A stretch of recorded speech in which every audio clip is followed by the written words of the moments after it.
Hi, this is Robert Kiyosaki, and you're listening to Capital Hacking. This is the most important thing you can listen to today. Here's the one. I have a dream. With great power comes great responsibility. I could do this all day. This is it. Don't get scared now. They may take our lives, but they'll never take our freedom. Cinderella's story out of nowhere. It's in the hole. That the only thing we have to fear is fear itself. Capital Hacking begins in 3, 2, 1. Welcome back to Capital Hacking, the big show.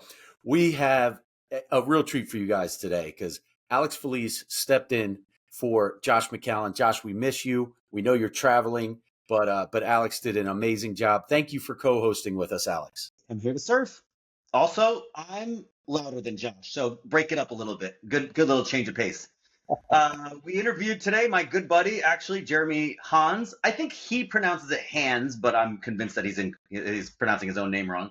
Jeremy Hans, fellow GoBro and a good friend of mine, long-term friend, and actually we're partners on a deal. But he's got an amazing story.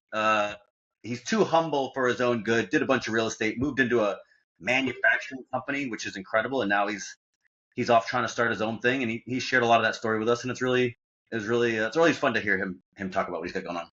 Awesome episode. Let's go. All right, guys, it is an exciting day. We have Jeremy Hans, another fellow GoBundance brother. Got a co-host here, Alex Felice, good friend of ours, aka Alexander the Great. Alex, thanks for joining us. Take it away, bro. Yeah, thanks for having me. Filling in for Josh a little bit on the Capital Hacking podcast. Excited to be here. And yeah, got my old buddy Jeremy here. He's got a great story, known him a long time. So I kind of have a lot of the spoiler alerts. But Jeremy, would love to hear a little about who you are, how you got here, what you got going on, just a little backstory real quick. Yeah, backstory. Yeah. Husband, dad, a 4, got an 8, 6, 4, and 2-year-old, and just recently moved here to Dallas, Texas, after the last 11 years in Florida, and that's because I was in the Navy. So I started my life back in 2007 as a Navy helicopter pilot, did that for 10 years on active duty, jumped out of the active duty side, went to the reserves, and at the same time was working in the real estate, started commercial real estate back in 2014, launched a commercial syndication company, and then moved a couple of years ago into trying to acquire a business. Didn't acquire it, but I did partner with the co-founder to buy out his co-founder, and have been working in that the last couple of years. And now I'm jumping out to do the same thing myself. Instead of being a partner, be the partner. That was a lot there. So can you walk us a little bit through the commercial syndication? How did you get into that? What space were you in, and all that, how it looked? Yeah, absolutely. So if you go back, right, when I started in the Navy, I took out a bunch of career starter loans. All these military banks have basically kind of little traps for new officers, right? They'll give you a cheap money, but then you're going to bank with them forever. And so I did that in 2007. I did 2, not just 1, which is very unusual. And I invested it all in late 2007. And you might have heard about 2008, where as a 23-year-old, I turned $55,000 into about 10 grand with nothing to show for it, but $1,000 a month loan payment. And so that started me on a pretty big spiral while in the Navy. There's got to be a better way, right? And so I was able and very fortunate to meet some people along the road, pre-Bigger Pockets, a lot of the stuff you see on the internet and YouTube, to buy a fourplex and to house hack that and burr it really back in 2010 in San Diego. And so when I moved to Pensacola in 2013, I'd already made the decision. I love the Navy, but everybody can pay the same amount, but doing different amounts of work wasn't going to work for me. And so I already knew I wanted to get into business, wanted to do real estate. And so started getting into mobile home parks. And from mobile home parks, learned about syndications. And so we launched our first syndication with a partner back in 2014. And then just did kind of one-off JVs for the next 6 or 7 years until we launched officially as a partnership in 2020, doing both mobile home parks and apartment complexes, and now RV parks.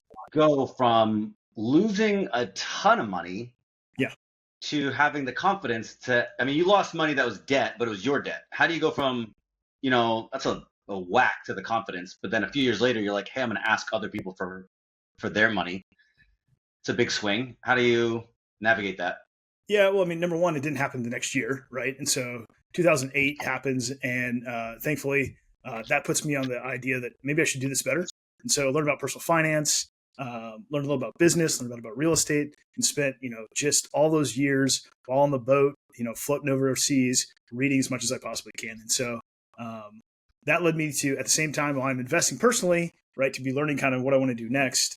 And so when I did move to Pensacola, I was able to actually buy some stuff myself, commercial real estate. And so that first time that I'm going into a syndication, I've read a ton. I've had some success. I've cleaned up my own personal financial situation. And so now I have a plan that's very clear on how you're making money. It's not real hard to ask somebody if they want to make money with you, right? I don't really feel like I was asking for money. I was asking for, do you want to join the opportunity? Mm. And was your partner, was he or she currently syndicating? Did they help you kind of collaborate and figure out how that worked? That would have been really much easier. No, what I did was I tried to buy a mobile home park. And one day I'm trying to buy this mobile home park. Don't know anything about mobile home parks, really, right? I've taken maybe 1 or 2 classes. And a guy tells me, hey, there's another guy I know that's trying to buy a mobile home park too. And so I call this number of the guy I've never met and say, hey, I'm Jeremy. I hear you're trying to buy mobile home parks. I got one under I put an offer in today. I just wanted to see what you know. That conversation leads more and more to him saying, well, which one is it? We were trying to buy the same mobile home park. And then the conversation keeps going. We realize, man, we live a block and a half from each other. We're both military pilots. We go to the same church, right? And there were so many weird kind of things in our lives, both the oldest of 4, that we decided, hey, why don't we just partner up on this deal instead of trying to compete? And so we kind of learned from the bottom up together. And so starting in 2014, we've done millions and millions of dollars in real estate from just a chance meeting via the phone, trying to buy the same mobile home park. I mean, it's incredible how partnerships like that can form. I don't have too many partners. I mean, my wife's my main business partner, but I have a partner that I met at 14 years ago at a good friend's bachelor party, and we just hit it off. And we've been buying real estate together since. It's so serendipitous. Yeah, and for Bob and I, which I'll give a lot of credit, Bob's always been the gas pedal in the partnership, and Jeremy's the brake. And I always like to say, if I didn't have Bob, there'd be nothing for me to buy and make better. And if Bob didn't have Jeremy, he'd have a lot of stuff that didn't make any money. And so, finding somebody with some of those opposing skills has definitely been something. Opposing skills, but very similar outlooks, has definitely been really valuable. Yeah, that's interesting because I've had partners, a few, and it's definitely. I have this partner in North Carolina that he does all the things that I don't want to do and am bad at, and then I do all the things that he doesn't want to do and is bad at. And I wish I could duplicate him for all sorts of different operations, but he's there and he does that one. We do that one sort of thing together. Mm-hmm. But it's hard when you get people, they're all different. So finding the right person, you get somebody and you're like, oh, this is great, but it doesn't always. Let me be very clear too, right? It's not all like candy canes and, rainbows and butterflies, right? We've had our own kind of, squabbles over the time. Over a decade now of working together. We had some years where we didn't like each other's nearly as much as other years.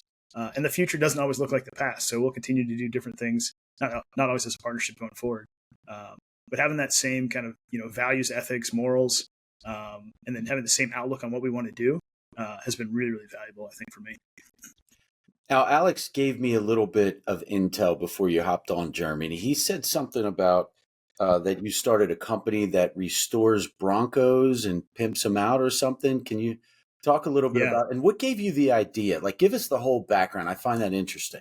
So let's be very clear. I didn't start it. So I was pitching real estate deals back in 2020. And one of the co-founders of this company reached out to my partner and I. We started having a series of meetings. In January of 2021, we went and pitched him a specific mobile home park deal at his office. They'd been in business at that point for about 10 years. And we're talking to him. And as he's showing us around the shop, he's talking about his partner and the current shop that he has and just some of his frustrations. And Bob and I just look at each other and like, hey, man, if you ever want to sell this place, like we're looking for a business, we'd love to buy it. And so that started what ended up being about a year-long endeavor for us first to try to buy the business outright, which quite honestly, we didn't know what we were doing and couldn't raise the capital, especially for all the blue sky. But did end up happening is that he took that offer that we made to him, took it to his partner, and he said, hey, I'm buying you out, you're buying me out at this price. And then he brought us in basically as minority partners on that deal.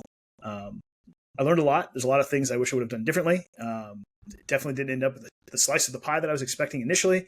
But instead, I came on for what was supposed to be 6 months, and now it's been 2.5 years to help grow that company. And so we went from 35 employees when we started talking in January 21 to today, we're over 150. We're now the largest restorer of classic cars in the country. And we're selling, I like to say, to more NFL owners than we are to NFL players. So building the highest spec classic car, turnkey, all the nostalgia, but all of the dependability and usability of a modern car. I've seen these. They look amazing. These like vintage Broncos. Is that like Yep. you take old Broncos and So we're really focused on the SUV and truck space. So classic American trucks. So early 60s and 70s pickup trucks and SUVs for Ford and Chevy, and also now International Scout. And we're making these things which are cool, but pretty unuseful. And you have a typical restoration process, which is long, unknown. It typically has a lot of cost that you can't foresee, and we change all that. So we go out and we find donors. We put together a great product. The customer can pick their colors, their interiors, their options. But when they get done, they have a much shorter time frame, about 14 weeks for us to get through a build, a known price, and a high quality control, repeatable process that's going to have some residual value, unlike a custom truck that you can build by yourself may only be worth 20 or 30% of what you put into it because it's a one of one that doesn't have any pedigree. And so kind of by building out this as more of a manufacturing style of restoration, we've been able to really kind of change the game and grow pretty quickly. what does something like that cost? Like, I mean, I'm sure you're going to say it depends on the modifications and the year. So our trucks start about $220,000 or more for a Bronco, but we'll go all the way up into the $400,000, $500,000, $600,000 for top specs for some of our bigger vehicles too. Yeah. I mean, our average buyer, right, is a guy like us, right? They've been an owner, founder of a company, right? It's $50 to $100 million. They've either cashed out or it's got to a place where they just want the ultimate toy. You can go buy a McLaren, you can buy a Ferrari, but they're building thousands of those a year. We're building 100 of these classic trucks, and of each model, maybe it's only 12. So if you want some real exclusivity, go get one of our trucks if you really kind of want to stand out from the crowd. I just want to say that when you make the claim, the guys who buy these are guys like us. I just want to make sure that I'm excluded from that collective. I'm not buying any $300,000 toys of any kind. Not yet. Give it a couple of years. Yeah, not yet, for sure. Says the guy who every time I'm talking to him, he's buying something new for his camera. For those of you who are listening, you want to go back to where Josh and I interview Alex Felice, and he is a world-class photographer, videographer. And we've gotten to spend some good amount of time together lately, and every time we talk, he's getting something new. Alex is There's also not that many $300,000 cameras though. Just to make a clear difference. Okay, so you what do you prefer? Do you prefer the manufacturing business space, or do you prefer the real estate investing? They're not that similar as far as I can tell. Yeah, I think I like the idea of business. I think real estate was an easy entrance. I kind of foresaw, I think, some waves that were coming and got ahead of some things. I probably didn't double down as much as I should have to really kind of succeed in that. I don't see real estate in the next 10 years to have the same ability that it had in the last 10 years. And so when I'm looking for opportunity, I'm way more interested in an operating business than I am in real estate. I see real estate as a place to hold wealth and maybe, grow it at a kind of a fixed rate. But I really see business as the opportunity to kind of really, make an indent to actual wealth. Yeah. So question, do you still own that mobile park and those other, were you syndicating apartment buildings? Are you still holding that, you and your partner? Yeah. So we still have Climb Capital. Climb Capital's, moved and shifted. We made a lot of money for our investors, and we moved to a model where we're focused primarily on destination RV parks over the last 2 or 3 years. And so we have a fund there and a handful of other properties outside that fund. Those are still operating. And we're now also at the point now we've had enough success that we've got a ton of private equity capital behind us. And so don't raise a lot of money anymore from individuals because it's more now just trying to find the deals that make sense for what we're building. But that continues. I've given away some equity to some of my partners there so they can kind of grow without me. But yeah, it's still ongoing today. I wonder, do you think any of those private equity funds would like what the accountable equity guys are doing? Yeah, I mean, I think as I'm getting into this, entrepreneurship through acquisition or buying small businesses space, learning about all of these things, there's definitely this independent sponsor model where if you have the ability to find and control a business or potentially a piece of real estate, you're going to get a smaller piece of the pie. But a lot of the risk and a lot of the equity is going to be covered by these private equity guys who've got money but are looking for the guys that can do the deals. So there's definitely a model there. There's pros and cons to all of it, but you just got to find kind of your lane and swim as fast as you can. Hi, this is Melanie McCallum. Josh and I are just so grateful for the many investors who have already joined us at Accountable Equity. Accountable Equity is so much more than a capital group. It's really a community of accredited investors that want to learn and grow together. I just want to personally invite you, if you want to find out more about this type of investment and see if it's right for you and your family, please visit us at accountableequity.com.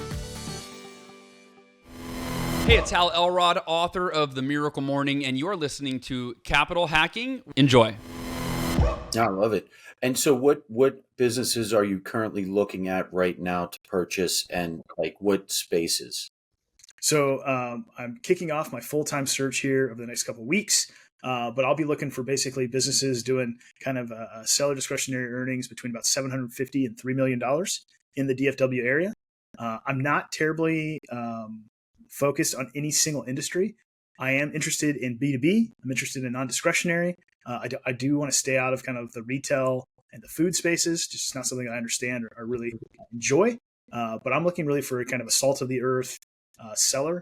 I'm looking for a legacy transition. Let me help somebody who either doesn't have a plan or does have a plan, but wants to kind of keep that business intact and wants to see kind of that future of the business continue and not just get ripped apart by a strategic, competitor or private equity who's just going to try to squeeze everything out of it. Yeah. Well, what specific? Like if you had your choice, like what business would you pick? Like I would love something that's super niche, right? So if I could find a super niche, manufacturing or machine shop, some kind of logistics thing that, there's only a handful of people that have the licensure or ability to do, HVAC services companies, any of those things, I've seen some interesting stuff out there. It's tough to call the unknown known when you haven't got to it all. But if it's weird and has a high propensity to stay in business, I'm in it, right? Met a girl this weekend. She's totally focused on striping companies, right? So stripes on the highways and stripes in the parking lots. It's something you don't even think of.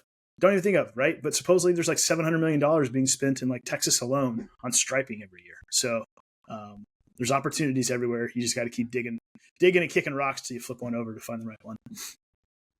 Yeah, you've sent me some weird stuff.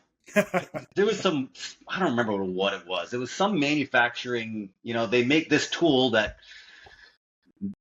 they're the only one in the country that makes this tool about this. It was like a vibrating machine for a, for a concrete, engine for construction. I'm like, why? And he's like, they need it. And there's only one guy that makes it and it's for sale. Like, it's, but I love that idea of kind of going after what nobody else is really looking at. Very, very contrarian of you. It's kind of always been my thing. I also really like the idea of if everybody's trying to do it and they're trying to do it as easy as possible, what can I do that everybody else is scared of and doesn't want to get their hands dirty? That's where I think the money's at. I used to talk about mobile home parks before they become kind of cool and popular. People would scrunch their nose and you'd see that line on the nose. Every time I saw the crease on the nose, I was like, that's another % on the cap rate, right? Like I know I'm going to be able to make money because nobody else wants to deal with it. And so if I'm willing to deal with it and it's still a profitable endeavor, I'm going to jump in with two hands. And what's interesting? So this is a sad story. In one of my properties, actually the tenant, there wasn't supposed to be a tenant in the basement. He let his son be there, this story made national news. It was years ago, but the guy got into an argument with his girlfriend, and he was a criminal, and he unfortunately killed his girlfriend and blew his brains out. And I had to have a licensed company come through, and thank God it was in the basement. But 3 people came through. Had it all cleaned up with the chemicals and whatever they use and cutting things out of sheetrock and cement and whatever. It was like 3 hours, 3 people. I think it was 15 grand or more. That is a bit, I was thinking in my mind, that is a business that is profitable. Yeah. And no one wants to do it. Nobody wants to do it. Right. And listen, at the end of the day, I hope I'm not the guy that's scraping the drywall. But if you pay a guy enough per hour, there's a lot of people willing to go scrape that drywall if you got a system and it makes sense. Yeah. I knew a guy who did that back in North Carolina. He just did there's a name for it. It's like I don't know. There's a name for it. It was biohazard recovery or something like that. That's right. Yes, it was some type of And he's like, biohazard. they called me. There's not that many people that do it. I bring my van. The body's gone. I just clean up all the blood and off the floorboards and the drywall, and sometimes I cut it out. Yeah. I bring it to this special dump, and then they cut me a check for $12,000. And I'm like, okay. And then, some people are like, well, I can't do it because I have to sleep at night. But this guy he was fine with it. He did not care. He's like, I got my suit. Who cares? It's just a murder scene. To be very clear to anybody listening, that's not what I'm looking for, but I would consider, I guess. Yeah. Something same sort of weird with less waste, less bio waste. Yeah. Riches are in the niches. So what made you choose Dallas to move to from Florida? So my wife and I went to high school here. So our families are still here. We've got, the 4 little kids, grandma and grandpas are here, aunts and uncles are here, the cousins are here. We had stayed in Pensacola for the last 11 years because of the Navy, because I was flying helicopters. And so I stopped flying helicopters last year. The velocity thing was awesome, but it was didn't make sense for me to stay there long term. There was too many, chiefs and not enough Indians.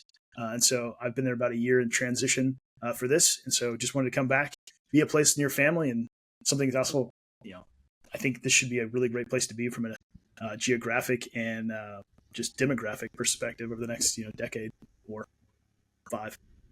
Yeah. No, Dallas is it's an awesome location, man. I'm an Eagles fan, but I do love coming down to Dallas. Yeah. You got to love barbecue too. I'll tell you, Austin probably has even better barbecue. Another reason to go hang out with Alex once in a while, I guess. Come on. Okay. So in closing, Jeremy, how do our listeners connect with you? Maybe somebody has a business that is very niche that they're looking to sell. How do they reach out? Yeah. So you find me in most of the social media platforms, right? LinkedIn, Facebook, Instagram, Jeremy Hands, or you can email me at jeremy@jeremyhands.com. Awesome. Thank you so much for your time. Thanks, guys.